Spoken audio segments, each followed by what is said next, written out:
ఋగ్వేదంలో అత్యధికంగా వర్ణించబడిన ఒక పవిత్ర నది ఉంది. ఈ రోజు మాత్రం ఆ నది ఎక్కడా లేదు. ఇది నిజంగా కనిపించకుండా పోయిందా, లేక మానవ చరిత్రలో ఒక పెద్ద మిస్టరీగా మిగిలిపోయింది?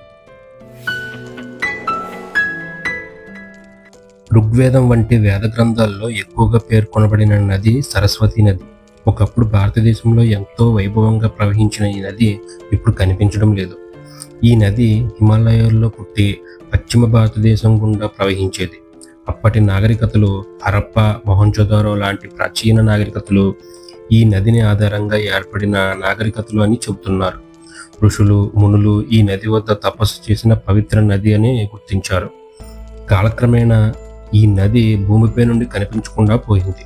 ఈ కారణం శతాబ్దాల కాలం క్రితం భౌగోళిక మార్పులు, భూకంపాలు, వర్షపాతం మార్పులు వంటి కారణాల వల్ల ఈ నది తన ప్రవాహ మార్గాన్ని కోల్పోయింది. ఇప్పుడు ఈ నది ప్రదేశంలో రాజస్థాన్, పంజాబ్, హర్యానా వంటి ప్రాంతాల్లో ఎడారులు కనిపిస్తాయి. ఇస్రో మరియు ఇతర శాస్త్రవేత్తల పరిశోధనా సంస్థలు ఉపగ్రహ చిత్రాల ఆధారంగా రాజస్థాన్ లోపల పాత నది మార్గాలను కనుగొన్నారు. దానిని గాగ్ర హాక్రా నది అని పిలుస్తారు.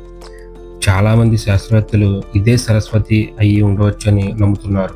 ఇంతవరకు మనం ఊహలపైన మాత్రమే ఆధారపడినప్పటికీ ఇప్పుడు శాస్త్రీయ ఆధారాలతో సరస్వతి మళ్ళీ వెలుగులోకి వచ్చింది. ప్రయాగలో త్రివేణి సంగమం అంటే గంగా, యమున, సరస్వతి సంగమం అంటారు. అయితే అక్కడ గంగా, యమున మాత్రమే కనపడతాయి. సరస్వతి మాత్రం భూమిలో ప్రవహిస్తుందని నమ్మకం. ఇది అంతర్వాహిని నది అని పిలుస్తారు. పురాణాల ప్రకారం ఈ నది శాశ్వతంగా భూమిలో ప్రవహిస్తూ ఉంటుంది.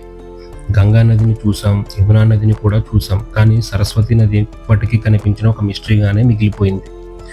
సరస్వతి నది పురాణమా లేక శాస్త్రీయంగా నిరూపించదగిన వాస్తవమా? మీ అభిప్రాయం కామెంట్లో తప్పకుండా చెప్పండి. ఇలాంటి ఆసక్తికరమైన పురాతన భారత మిస్టరీల కోసం మా ఛానల్ని సబ్స్క్రైబ్ చేయండి.